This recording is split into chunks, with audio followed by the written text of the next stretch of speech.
For our next sacred cow, one of our favorite ones, live below your means. How many of you here do not like living below your means? No. That's no fun. It kills people's spirits. Now, why would you want to live below your means?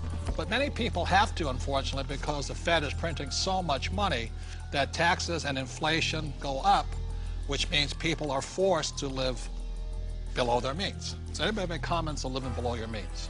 Well, if you're on a paycheck, you have that one income coming in, and if you're just one person, you've only got 24 hours in a day to work. So there is a limit to how much you can work to get those paychecks coming in. So in that situation, you are forced to live below your means. Well, and the key here is to raise your means. I mean, that's the idea. It's not that we want to, be in terrible credit card debt or something like that. Instead, let's raise our means, and so that we can live the way we want to live instead of living at this poverty level. So why is it that whenever somebody looks at, some advisor looks at if you want to handle your finances, the first thing they look at is how do you cut expenses? What does a financial planner tell you? The first thing that they ask you is, what do you need to live on when you retire? They never ask you, what do you want? Time out.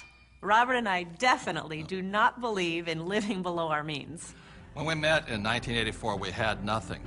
But every year we would get together at New Year's and we would set our goals, health goals and this goals. But we also had asset goals, what goals we were going to add every single year.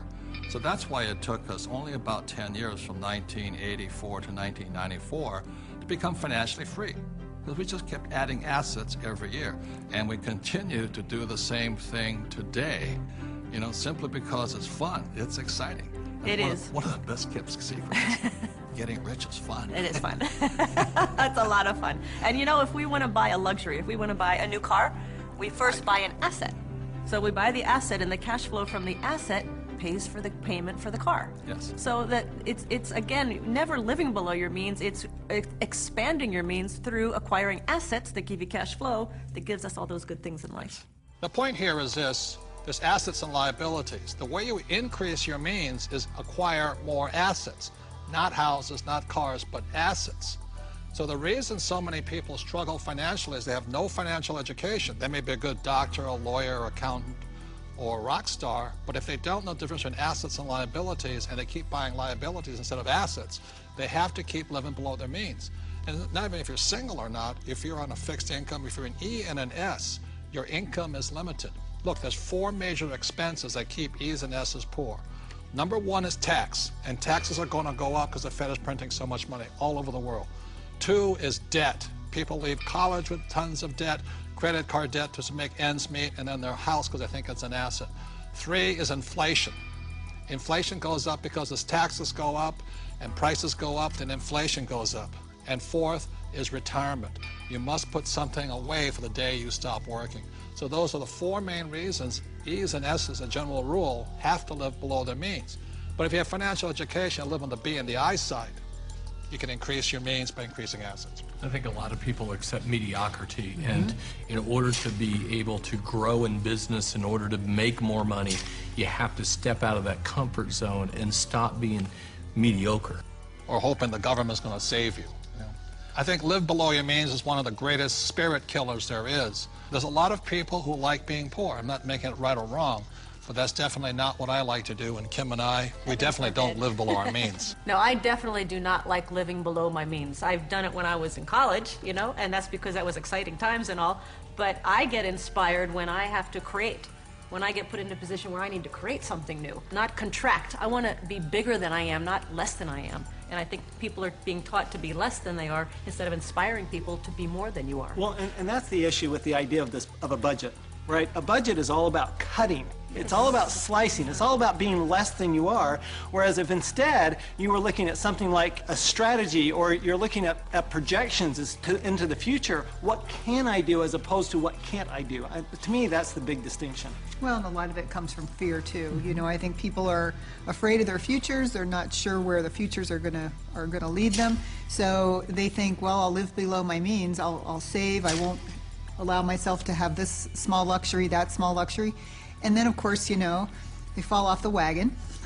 Well, the worst thing is... And then they feel bad about it. Yeah, so the worst thing is guilt. they cut back on their expenses and they save money, right, Mike? That's the worst thing they could do. Right. depreciating money. It all goes back to the questions you ask. I mean, when you say, I can't afford it, I don't have the money for that, you know, a better question would be, how can I afford it? How can I get the money for that? Expands your mind. You know, in my community where I grew up, living below your means was pretty much a step up. Being honest. We didn't have any means, and we didn't live, and we didn't know how to live. It was basically survival. And some of the ways we created those means were, of course, by legal definition, illegal. But you know, that was the way we survived, and that was the way we got by. So now, living below your means is something is completely opposite to abundant living, which is what I believe in my faith is abundant living. The opposite of that, to me, is not the way that God intended for us to live. So that's why I think it's absolutely criminal our school system does not teach us much about money. And what they do teach us, they tell you put your money in the bank, which means you lose more money, and they talk to a financial planner who put you in mutual funds. That is not financial education.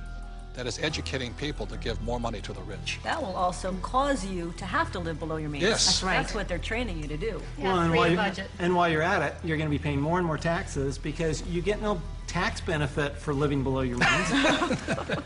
And that's the problem. You say to a child, go to school and get a job or become a doctor and lawyer.